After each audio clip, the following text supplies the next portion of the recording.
voltamos para o último bloco de entrevistas. Eu estou recebendo a fundadora da Punks Brasil, Clarissa Taguchi. Clarissa, a sua família veio do Japão para cá?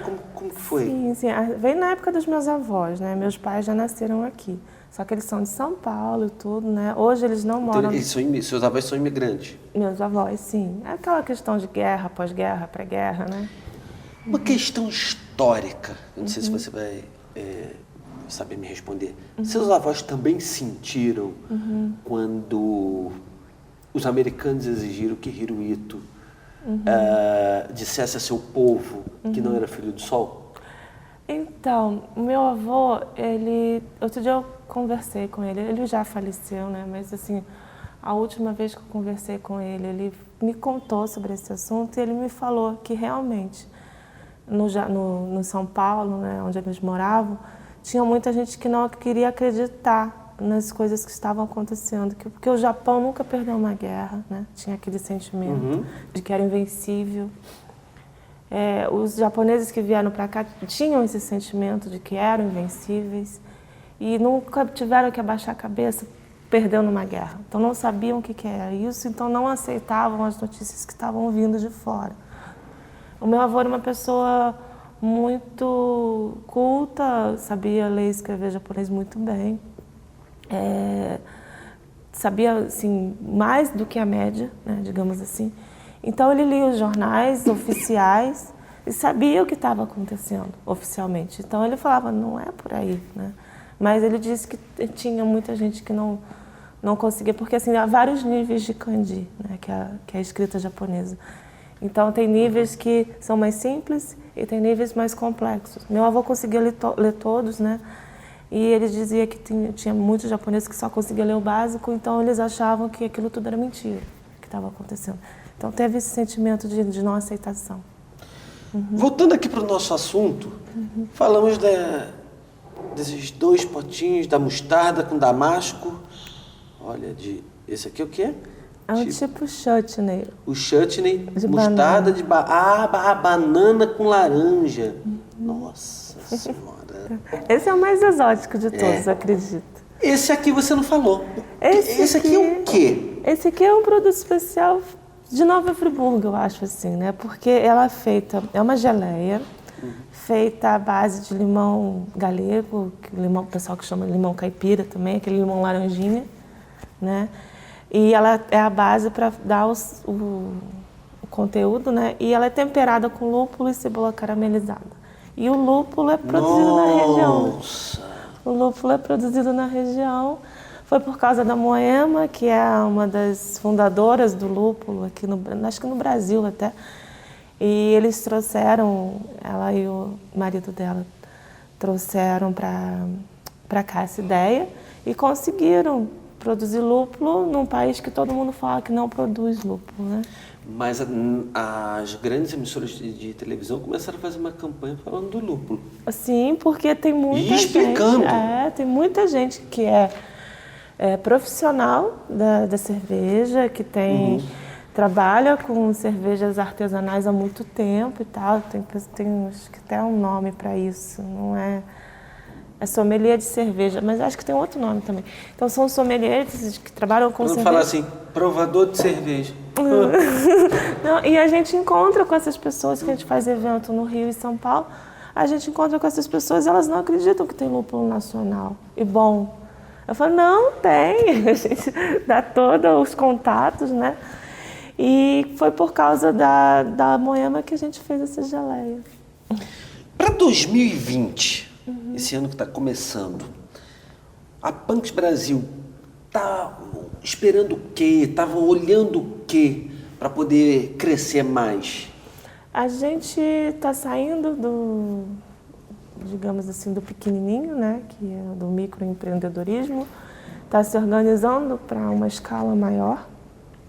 Já está tudo arrumadinho, já está tudo esperando só as contas. Niponicamente. Sim, planejado. É uma coisa que eu percebo cada vez mais, que eu sou bem, como é que fala? organizada com relação a essas coisas, senão realmente seria difícil. São 4 crianças pequenas para cuidar, mais a empresa, mais um monte de coisa, né? Então, eu estou vendo que a gente é realmente bastante organizadinho e a gente está para crescer bastante em 2020. Seus filhos, eles perguntam muito, chegam assim, mamãe, o que é isso?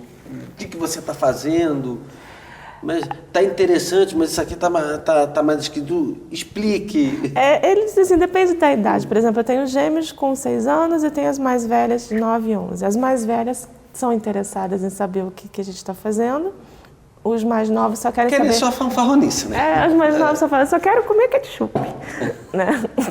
Então, assim, a do meio é uma menina muito comunicativa, ela adora ir fazer feira comigo. Parece que eu tô, assim, tá sendo o melhor passeio da vida dela. É mesmo? E ela chega e fala, sai daqui, mamãe, eu que vou vender. Chega assim, né? Ela quer fazer, deixa eu aqui. Os mais novinhos acham mal barato, mas morrem de vergonha. A mais velha acho que também morre de vergonha, mas é de cada um mesmo. E assim, ela já falou que, nossa, quando ela tiver um pouquinho maior, ela vai fazer sozinha, né? As feiras. Eu falei, tá bom, minha filha. É um presságio positivo. Sim, demora um pouquinho ainda, mas é bom. Um processo, quanto tempo leva para cada produto ficar pronto? Por exemplo, este aqui. É um processo que depende. Por exemplo, isso aqui levou quase 2 anos. O quê? Eu tô aqui pensando, deve levar uns 10 dias, 2 anos. Porque eu não conseguia quebrar o amargo da minha cabeça. Porque o lúpulo é amargo, a cerveja é amarga. E eu achava que aquilo era muito ruim. E eu tentava de um jeito, tentava de outro. Apesar de ter aromas quando não é cozido, são bem refrescantes, são aromas bem interessantes. Eu falei, nossa, a gente tem até um tempero com ele, o tempero foi bem mais fácil de fazer. Só que na hora que eu cozinhava, soltava os outros sabores, e o sabor amargo era muito intenso. Eu não sabia lidar com isso. Aí o que eu percebi depois de um tempo? Que o amargo da cerveja, ele dá depois de 5 segundos, mais ou menos. Você coloca na boca, tem um amarguinho porque foi cozido, porque tem uma caramelização e tal, mas o amargo da cerveja você pode contar 1, 2, 3, 4. Geralmente é 4, 5 segundos depois. Então eu tinha que fazer uma coisa com um sabor que preenchesse esses 4 segundos.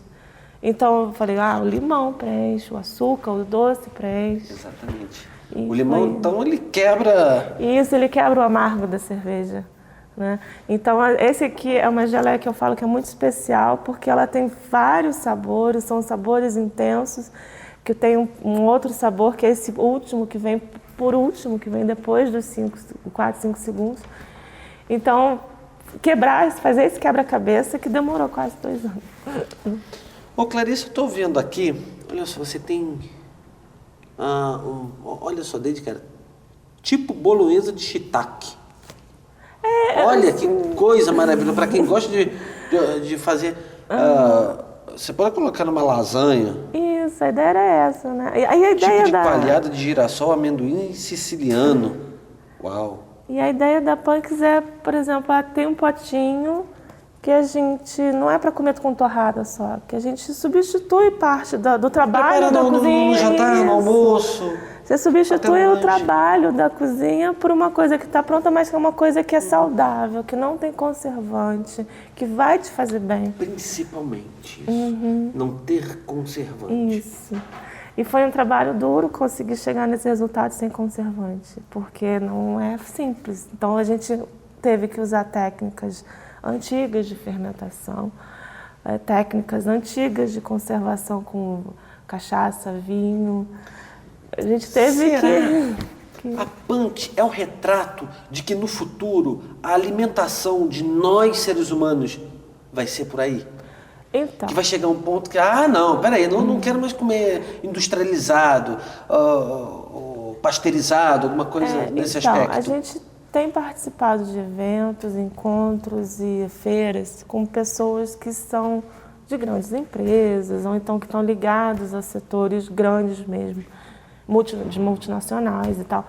E há uma corrida muito grande no setor da alimentação para descobrir o que vai ser o alimento do futuro. Porque hoje a gente tem nos Estados Unidos e começando no Brasil o tal do hambúrguer vegetal que vai substituir a carne, né? Então existe essa corrida. Aí eu tenho conversas assim, mais informais, né, com essas pessoas desse meio bem grande, que a gente é desse tamaninho, mas a gente está conseguindo conversar com essas pessoas de meio bem acima.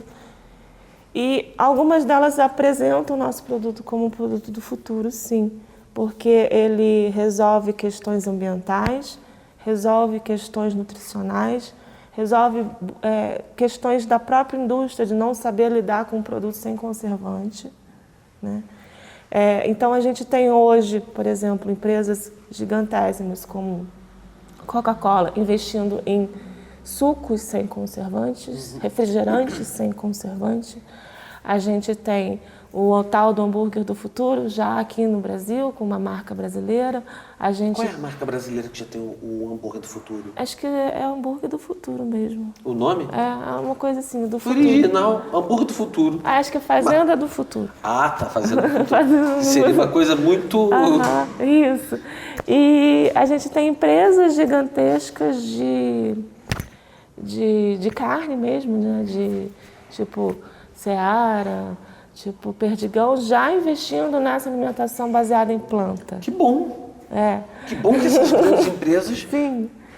têm essa visão. A gente tem o Burger King agora com o hambúrguer vegano também, entendeu? Então, assim, a gente está com esse processo de mudança e a gente está sendo ouvido e tendo conversado com essas grandes, com esses players que o pessoal chama, né? Essas grandes empresas desse nível como igual praticamente. A gente conversa muito com elas, a gente troca informações, né? E assim, muitas delas têm considerado de forma mais informal, porque a gente ainda não quer chegar nesse nível, somos isso, somos aquilo. Clarissa, me conta uma coisa. Para entrar em contato, para comprar os produtos da Punks Brasil, como é que faz? Tem que entrar no arroba Punks Brasil no Instagram? Então, tem por enquanto, eu já sigo lá. Por enquanto a gente responde o Instagram, eu mesmo respondo o Instagram. Por enquanto, tá? Porque assim, é o dia inteiro com mensagem para responder e tal. Mas a gente tem algumas lojas e a gente faz muita feira de degustação. Porque, assim, as lojas, a gente tem uma linha de 20 produtos. As lojas não vão pedir 20.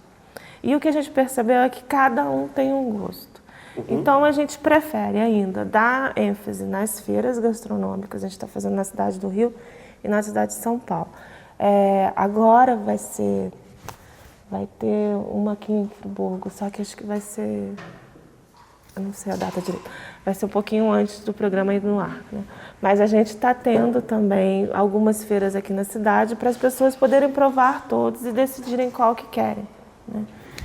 E daqui a um tempo a gente espera que tenha mais facilidade em encontrar nas lojas, nos supermercados.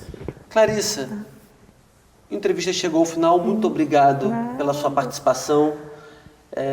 Muito rápido. Passa rápido. Muito obrigado mesmo, adorei. Achei a história do Punks Brasil incrível. Parabéns pelo seu trabalho. Obrigada. E outra coisa, faço votos que você possa voltar aqui. Sim. Muito obrigado. Não, nada, foi um prazer. O Entrevistas fica por aqui. Semana que vem nos encontramos numa próxima atração inédita. Muito obrigado pela sua audiência, um grande abraço e até lá.